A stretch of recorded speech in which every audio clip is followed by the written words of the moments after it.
The following podcast is a W2M Network original production. Visit W2Mnet.com for all of our other great podcasts, plus news, reviews, articles, and opinions from the worlds of wrestling, video games, football, and entertainment. You're listening to Wrestling to the Max. Alert, clear all channels. This is an exclusive. How you like that?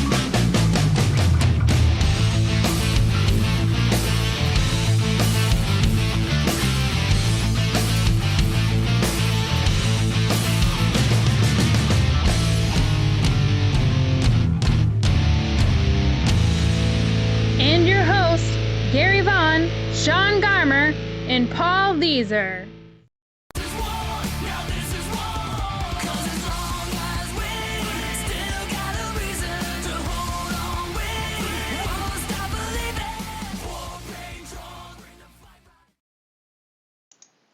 Hello and welcome to the Wrestling to the Max WWE 205 Live review for January 24th, 2017. I'm your host, Sean Garmer, and Gary Vaughan is here with me, filling in for Paul because we're doing this on a Wednesday instead of a Tuesday. Yeah, so I mean, it's a different time slot, but that's okay. This is going to be a lot of fun to talk about, especially, for the fact that the Cruiserweights, have their own build-up to the Royal Rumble, and so this is exciting.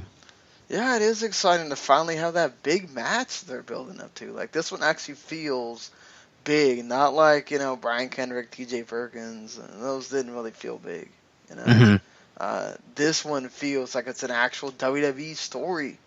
This one feels like they put some care into it a little bit. And, I've really enjoyed the way this has gone. I guess we can just go with that because we started there. But, so they had your main event was Neville and Cedric Alexander. You had Rich Swann kind of give Cedric Alexander some, I guess, advice, kind of telling him, hey, well, you just got to keep up with him. And so that match was sort of Cedric just keeping up with Neville and showing that he belonged and showing that even though Neville was the king of the Cruiserweights, this was a freaking great match. Oh my God, this was probably the best match on 205 Live ever. This was amazing. I loved the crap out of this match. They did everything. Cedric was fighting back at all times. Neville went after his arm. He went after his leg. Freaking Cedric pulled out a damn Spanish fly. Come on, man! Like this is insane. And Cedric was gonna do this like power bomb, and Neville flipped out of it. I mean, so much good stuff here. I love the way he won with that big the big submission after Cedric made a mistake. Because Cedric's constantly trying to wait for Neville to make that mistake, and the guy that makes the mistake is Cedric. And Neville wins. Of course, Noam Dar getting involved as well kind of helped with that. So it's not like Cedric just completely got beat clean. He was distracted, which I think the distraction works in this case. It's also not a roll-up, so I'm okay with that. And just Cedric looked amazing in this match. They told that story really well. He looked really, really... he looked like he belonged here, and then that's what just, oh man, just this was so great. And then of course, so you have the huge brawl with the Neville and Swann at the end. Just, man, they did this great. I don't know, I've said great a bunch of times here, but I feel like this deserves it.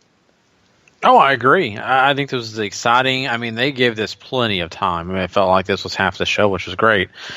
I looked at this match and really thought to myself, you know what? There's two things they're doing here. One of them is they're building up this anticipation for the big match because of the fact that, Neville's showing, how valuable and how brutal and all that he is. And then they're also showcasing Cedric Alexander, and they are making him the next guy to be going for that title. It's obvious.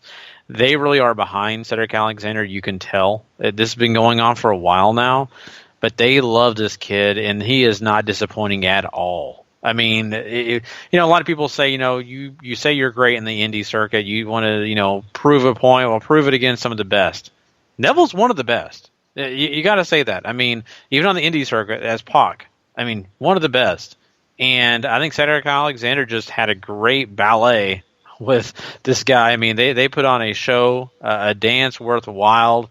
It was so exciting from minute 1 to minute 2 to 3, 4, and 5 and on. I just think that these two guys did a great job. The only reason you had the finish that you had, honestly, was protect Cedric Alexander.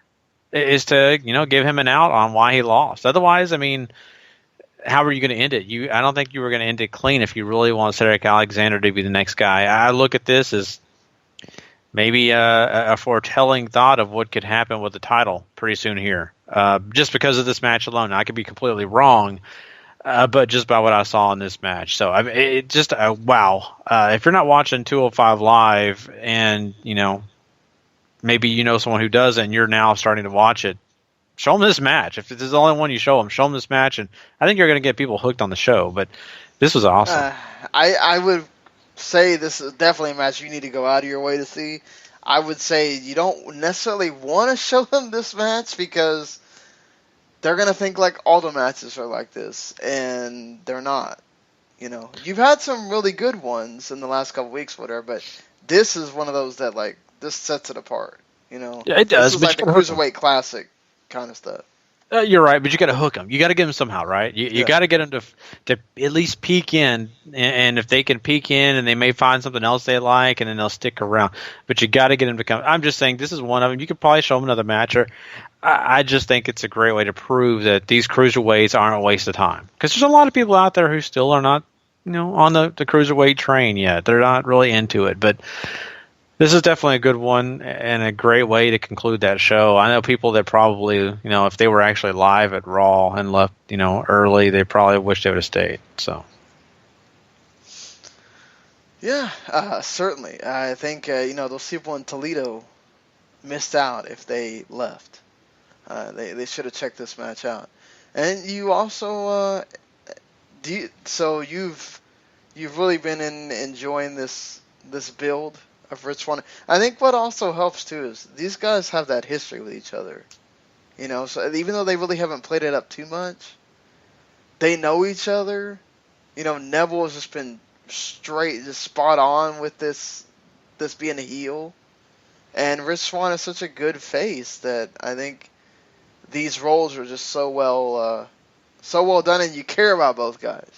Whereas that's the difference between Gallagher and Daivari. Nobody really cares about Daivari. People really care about Gallagher, but like when you don't care about the heel, it's not the same.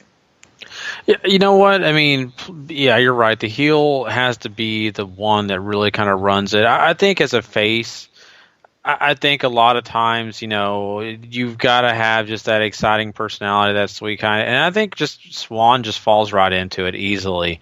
He's just a nice, fun-loving guy. In fact, it's kind of hard to really believing that he's angry at times just because of the way he is. He's so fun-loving and excitable. Even in his little, talk with Cedric Alexander before, the big match, I just kind of thought to myself, he was kind of being nice, but then again, he was trying to say some things about Neville, and you're just like, dude, you're just too nice.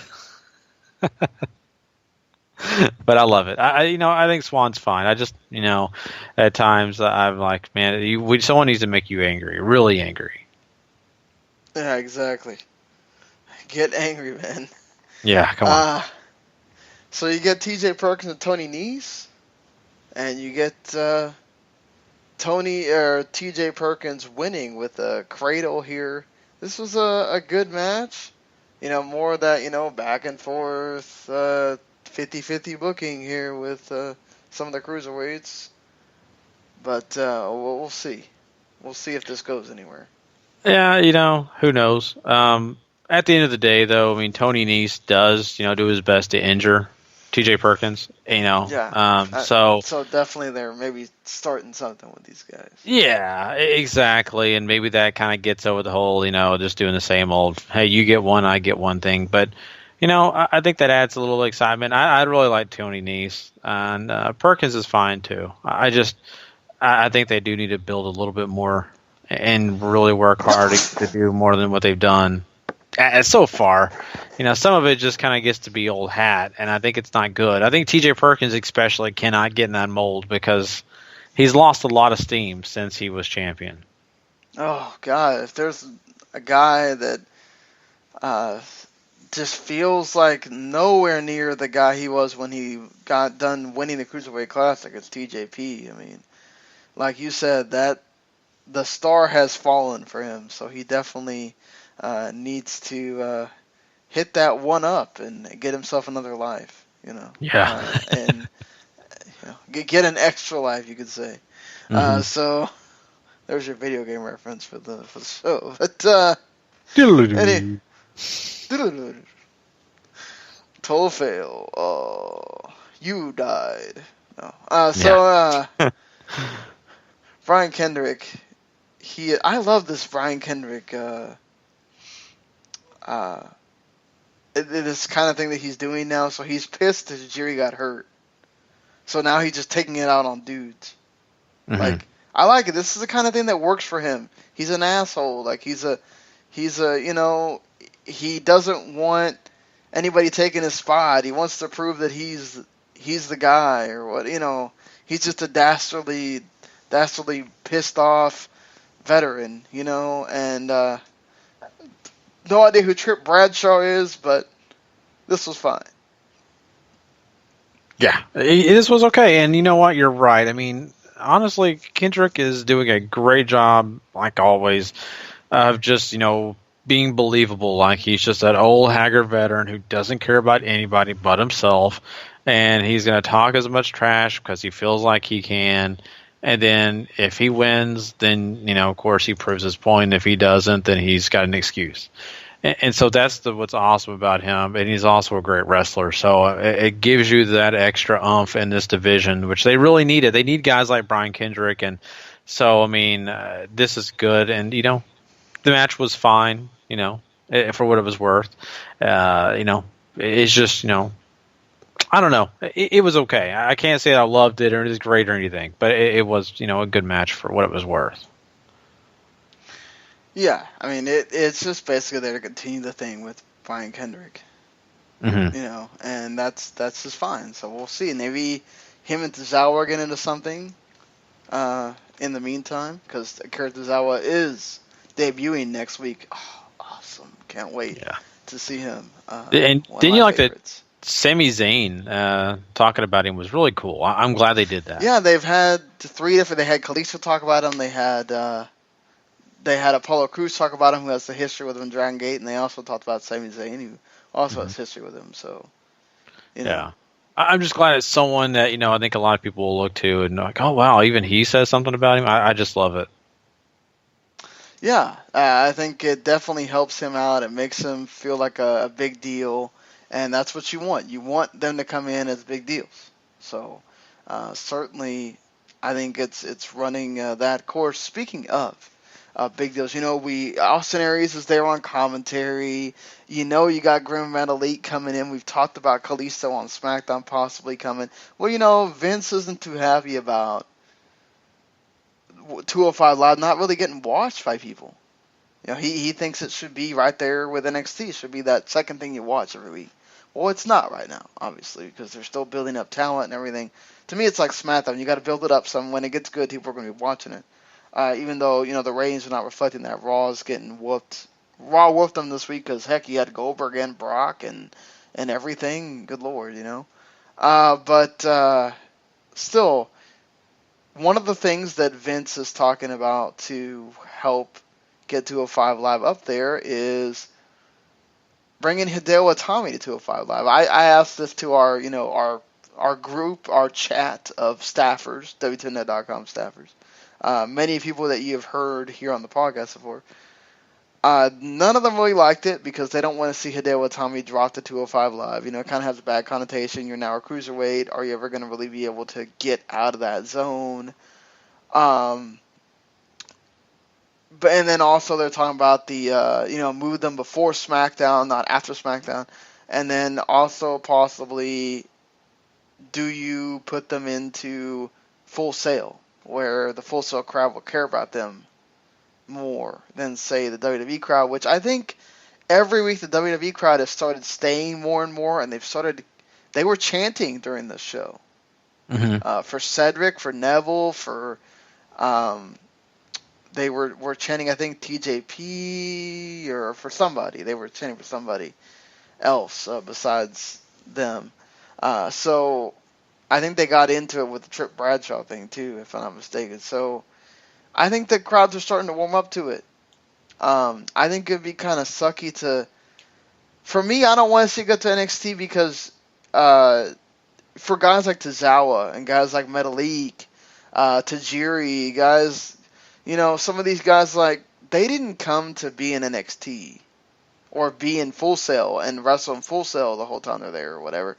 They came to, they'll get to wrestle on Raw here and there, and okay, but we know what the segments on Raw don't matter, okay? The main part where you're going to be wrestling is, if you get to there, it's going to be Full Sail. And so for me, I feel like it's a total waste of them. I feel like they signed to be wrestling on WWE TV. So for me, I'd hate for them to feel like they're being demoted down to where NXT is. I'd really like for them to stay where it is. And I don't know that being before or after SmackDown really matters, because you either have people coming in, you got people leaving. And you have more chance of people actually staying than people getting there any earlier for 205 Live, I think. But what do you think about, I guess, you give your opinions on what you think about those two things, but what do you think about Hideo Itami changing brands and just, okay, he's been a figure in NXT, but he's never really gotten to do a whole lot because he keeps getting injured, and then now he's a cruiserweight? I'm a little bit understanding where they want to do this, because I think that they honestly think Hideo Itami can help 205 Live and give them another guy who's got a lot of ability, who can really showcase his talents and just immediately help that roster, which, he could, definitely. And I understand the other part of this, too, where you're saying, no, in NXT, he's created equal amongst the entire roster. He can go for an NXT title. We don't want to take him away from that. You want to give him the opportunity to prove himself. That way, if he ever wants to move up to the main roster, he's either been an NXT champion or, a guy that's proven that he can do it. And so I'd look at that and say, I don't know why he couldn't, make an impact on 205 Live and still do other stuff. I still feel like, putting him in the 205 Live thing could kind of block him away, because I think sometimes that's where you go to rest on your laurels at times, because they're not going to put you on Raw or SmackDown regular. It's just going to be on Raw in your Cruiserweight section, and that's it. I think I do kind of understand, and I'll lean more towards NXT, though. I think it's important for him to stay with NXT and see if he can do that. He's yet to prove that he can do it because of his health reasons. I don't think being on the 205 Live is going to help him anymore, because you're going to have more athletic bouts, more guys doing flippies, more things like that. Where in NXT, he'll have some of those matches, but he'll also have matches where he gets to be more grounded, doesn't have to take so many risks. So I think I'm leaning towards NXT, even though I totally get the 205 Live thing. Yeah, I think he does need to kind of stay on NXT. I just don't want to see him be a cruiserweight and be stuck down there. I want to be able to see him make his progression and get on the main roster a different way. Maybe that might take him longer because of the whole, not knowing English and all that kind of stuff. But I think he can really be an asset to NXT if he can ever stay healthy, Yeah. Does it help 205 Live? Definitely, but not people don't really know him. I think the crowd those are going to be there, I don't know. But at least you'll get your Austin Aries and Hideo Itami match. So there's that. Yeah. That's true too. You could get that, right? Oh man. But I think it could work either way. It really could. I think Hideo Itami could do definitely some great things in 205, but I think me and you both agree. We want to see him move to the main roster and make some progress, because that was the whole plan all along. It was to get him prepared to move on, and they can't understand what they did with Nakamura. It was never to keep Nakamura in NXT. He's been planned to go to the main roster sooner than later, right? And I think Hideo Itami, before he had 2 huge injuries, was on that same route. So, who knows what they're going to do with them. And talking about the decision on moving 205 Live before SmackDown or after SmackDown. I know I said Raw earlier. I left in the old school. I think the SmackDown really needs 205 to be after, only because of the fact that I just think that is kind of what you were saying, Sean. I think some people, when they get to the show, a lot of times they want to walk around, use the bathroom, and get things going. I know it's funny, but it's the truth. Like, when I go to one of these shows, dude, I go to the bathroom first. I really do. And it's because of the fact that I hate having to get up and miss something, because those commercial breaks sometimes aren't long enough. You got to walk all the way to the bathroom, find it in your arena, unless your bathroom is right next to your door, your entryway, and then you come back, and by the time you missed something, and I paid good money to be there. I want to see it all. So I'll hit the bathroom, hit the snack bar first, go sit down, and just enjoy my show, right?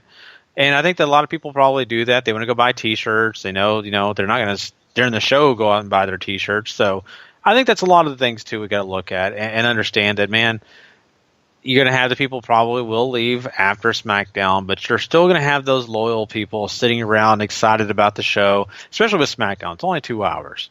They got that extra hour to give, you know? Right. So, I mean, if you go to Raw, you can't complain about SmackDown, because 205 Live is just that extra hour you would be sitting there for Raw. Right, exactly. So, yeah. But yeah, I mean, I don't know. I get where people want to change it, but it to me, it's not that good. Remember WrestleMania 32? They didn't let people in the stadium like forever. The security sucked. So basically, people were crawling into the stadium, and that made the Ryback and Kalisto match look sucky, because there was like 3 people in the crowd in this huge stadium, because the security was taking their time. And that's never good. And I don't want 205 Live, their first match on the show, to be like, a few people in the audience clapping their hands. I want it to be, at least a full group of people down there. Yeah, certainly. I don't think that many people are leaving where it's like that big a deal. And like I said, they're getting better about staying every week that it goes by. So, all right. So until next week, everybody. There will be post-Rumble. Hope you enjoyed our review of 205 Live, and we'll see you later.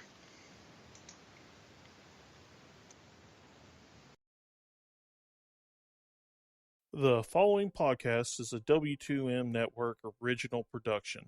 Visit W2Mnet.com for all of our other great podcasts, plus news, reviews, articles, and opinions from the worlds of wrestling, video games, football, and entertainment.